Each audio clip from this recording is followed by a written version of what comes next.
तो हेलो दोस्तों, मेरे यूट्यूब चैनल में आपको बहुत-बहुत स्वागत है। आज हम लोग देखने वाले हैं बीएससी सेकंड या फिजिक्स सेकंड पेपर के कुछ इंपॉर्टेंट क्वेश्चन जो परीक्षा की दृष्टि से बहुत ही महत्वपूर्ण और उपयोगी होंगे। तो जैसा कि आप देख पा रहे होंगे, यहाँ पे लिखा हुआ है इकाई 5 विद्युत गतिकी।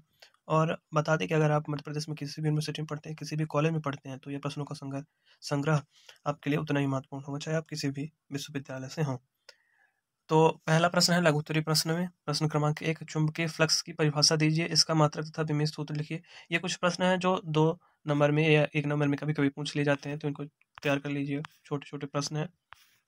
प्रश्न क्रमांक 1, 2 और मैंने सभी प्रश्नों के साथ उसका आंसर भी अटैच कर दिया है, तो उसको नोट्स भी कर सकते हैं आप और चाहे तो पढ़ सकते हैं। और इस यूनिट में ज़्यादा प्रश्न नहीं है, 10-12 ही इंपॉर्टेंट क्वेश्चन है, उनको आपको अच्छे से तैयार करना है और बार-बार रिवाइज करना है। तो अगर आप परीक्षा के अंत में भी तैयारी कर रहे हैं तो भी आपके लिए सफिशिएंट होंगे उतने प्रश्न। अब जैसे कि आप देख पा रहे होंगे, प्रश्न क्रमांक 3 में एक प्रश्न है, पहला लेंज का नियम, इसको तैयार कर लीजिएगा, अच्छे से पढ़ लीजिएगा। और लेंज के नियम में ये आपको डायग्राम भी बनाना है। और इसी प्रकार से आप देख पा रहे होंगे प्रश्न क्रमांक 5, जो कि एक महत्वपूर्ण प्रश्न है। प्रश्न क्रमांक 5 लिखा हुआ है, लेंज का ऊर्जा संरक्षण नियम क्या है, ज्ञात कीजिए। और इसके अथवा में पूछा जा सकता है, विद्युत चुम्बकीय प्रेरण संबंधी लेंज का नियम लिखिए, या लेंज के विद्युत चुम्बकीय प्रेरण संबंधी नियम लिखिए तथा इसका उपयोग भी लिखिए। कई प्रकार से पूछा जाता है और उपयोगी प्रश्न है, महत्वपूर्ण है, इसको पढ़ लीजिएगा लेंज के नियम इस यूनिट में। और एक प्रश्न और महत्वपूर्ण है इस यूनिट का, वो है ट्रांसफार्मर वाला, उसको अच्छे से तैयार कर लीजिएगा। बाकी जितने भी महत्वपूर्ण प्रश्न है तो मैं आप लोगों को इस वीडियो में बताने जा रहा हूँ, तो आप देख लीजिएगा। ये प्रश्न क्रमांक 7, जैसा कि आप देख रहे होंगे, लिखा हुआ है ट्रांसफार्मर किसे कहते हैं, ये कितने प्रकार के होते हैं। ये तो छोटा प्रश्न है, 2 नंबर में पूछा जाता है, और इसका एक बड़ा भी प्रश्न है, कभी कभी बड़े प्रश्नों में उसको पूछ लिया जाता है। जैसे अभी मेरा हाल ही में पेपर हुआ था, तो मेरे में 9 नंबर में प्रश्न आया था ट्रांसफार्मर के बारे में लिखने के लिए। तो अब है महत्वपूर्ण प्रश्न, प्रश्न क्रमांक 17। एक है, सिद्ध कीजिए कि D vector B equal to 0, और इसको सिद्ध करने के लिए, प्रूफ करने के लिए आता है। इजी क्वेश्चन है, शॉर्ट है। और इसी प्रकार से चलते हैं अगले प्रश्न की ओर, देखते हैं कौन कौन से प्रश्न महत्वपूर्ण है। और प्रश्न क्रमांक 20 में आप देख पा रहे होंगे, इसमें लिखा हुआ है स्वप्रेरण व अन्योन प्रेरण में अंतर लिखिए। और इसको अलग अलग भी आप तैयार कर सकते हैं परिभाषा के तौर पर, अगर लिखने के लिए आ जाता है, अंतर के तौर पे आता है तो अंतर के तौर पर लिखिए, नहीं तो वैसे अगर परिभाषा आपको याद है तो आप किसी भी प्रकार से अगर पूछे परीक्षा में तो आप लिख सकते हैं। और चलते हैं अगले प्रश्न की ओर, देखते हैं कौन सा प्रश्न महत्वपूर्ण है। और अगला प्रश्न क्रमांक है प्रश्न क्रमांक 22, इसको तैयार कर लीजिएगा। और एक समीकरण अलग अलग भी पूछने के लिए, मतलब पूछ लिया जाता है कभी कभी, कि सिद्ध कीजिए कि del square vector equal to, ये समीकरण, पहला समीकरण दूसरा समीकरण अलग अलग भी सिद्ध करने के लिए पूछा जा सकता है। तो प्रश्न क्रमांक 22 को तैयार कर लीजिएगा। और चलते हैं अगले महत्वपूर्ण प्रश्न की ओर। अगर आपको फर्स्ट 4 यूनिट जो है उनके इंपॉर्टेंट क्वेश्चन देखने हैं तो प्लेलिस्ट में विजिट कर सकते हैं, और मैं इस वीडियो के डिस्क्रिप्शन में भी उनका लिंक डाल दूंगा, तो आप वहां से भी देख सकते हैं। मैंने सारे यूनिट के इंपॉर्टेंट प्रश्न बताए हैं। और देखते हैं और कौन सा प्रश्न महत्वपूर्ण है। और ये प्रश्न क्रमांक 25 को भी आप तैयार कर लीजिएगा। मुख अंतराल यानी इसकी दूरी से क्या तात्पर्य है, यह दूरी किन किन कारकों पर निर्भर करती है। छोटे प्रश्नों में पूछा जा सकता है, तो इनको तैयार कर लीजिएगा प्रश्न क्रमांक 25 को। और देखते हैं अगला प्रश्न। अगला प्रश्न महत्वपूर्ण प्रश्न है, प्रश्न क्रमांक 33। ब्रूस्टर कोण किसे कहते हैं, इसका मान सीमा पृष्ठ के माध्यमों के अपवर्तनांक पर किस प्रकार निर्भर कर सकता है, निर्भर करता है, इसको तैयार कर लीजिएगा ब्रूस्टर कोण वाला, प्रश्न क्रमांक 33। छोटा प्रश्न है और महत्वपूर्ण प्रश्न भी है।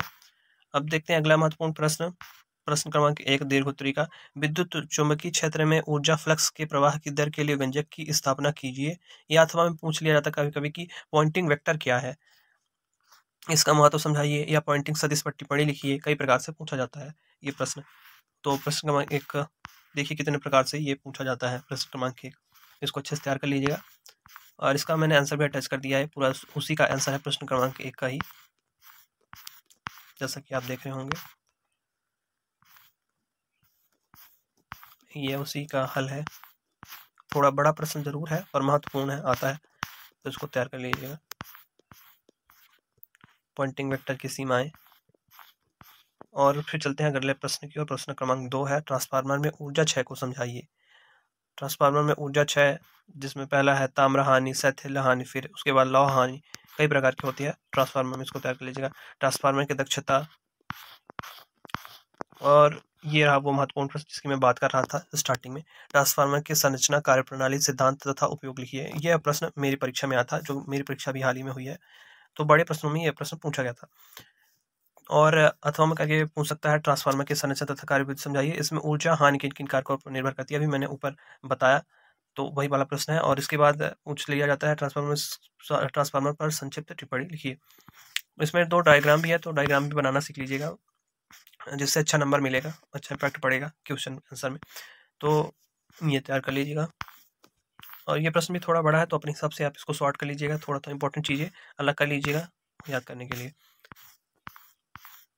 ये उसी का आंसर है, ट्रांसफार्मर का ही। अब चलते हैं प्रश्न क्रमांक 12 की ओर। इसमें परिभाषाएं छोटी छोटी पूछ ली जाती हैं, जो तो वही परिभाषाएं जैसे अन्योन प्रेरण किसे कहते हैं, स्वप्रेरण किसे कहते हैं, भंवर धाराएं किसे कहते हैं, ट्रांसफार्मर में ऊर्जा हानि अभी मैंने बताया, जैसे कि लेंज का नियम ये भी मैं बता चुका हूँ ऊपर। तो ये सारे प्रश्न इंक्लूडेड हैं ऊपर ही। मैं यही बताना चाह रहा हूँ कि ये जो प्रश्न है छोटे छोटे मार्क्स में पूछ ले जाते हैं, इनको परिभाषा के तौर पर, मतलब केवल परिभाषा बस याद करनी है इनकी, तो इसको तैयार कर लीजिएगा। अन्योन प्रेरण की चित्र बना हुआ है, जैसे कि आप देख पा रहे होंगे स्क्रीन में। फिर है लेंज का नियम, इसको मैंने अलग से कट करके यहाँ पे दिया है, लेंज का पूरा नियम है, यहाँ पे याद कर लीजिएगा इसको। फिर है प्रश्न क्रमांक 25, रैले प्रकीर्णन को समझाइए, और ये भी महत्वपूर्ण प्रश्नों में से एक है। रैले के नियम यहाँ पे लिखा हुआ है, रैले का नियम, यदि माध्यम के कणों का आकार प्रकाश के तरंग दैर्घ्य से छोटा हो तो प्रकाश के प्रकीर्णन का मान 1/λ की पावर 4 के समानुपाती होता है, जहाँ लैम्डा प्रकाश की तरंग दैर्घ्य है। इसे ही रैले का प्रकीर्णन नियम कहते हैं।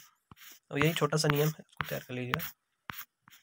फिर है अंतिम और महत्वपूर्ण प्रश्न इस यूनिट का, आयन मंडल द्वारा परावर्तन तथा अपवर्तन को समझाइए, या आयन मंडल क्या है, सिद्ध कीजिए कि आयन मंडल उस माध्यम के समान व्यवहार करता है जिसका अपवर्तनांक n = √1 - 81n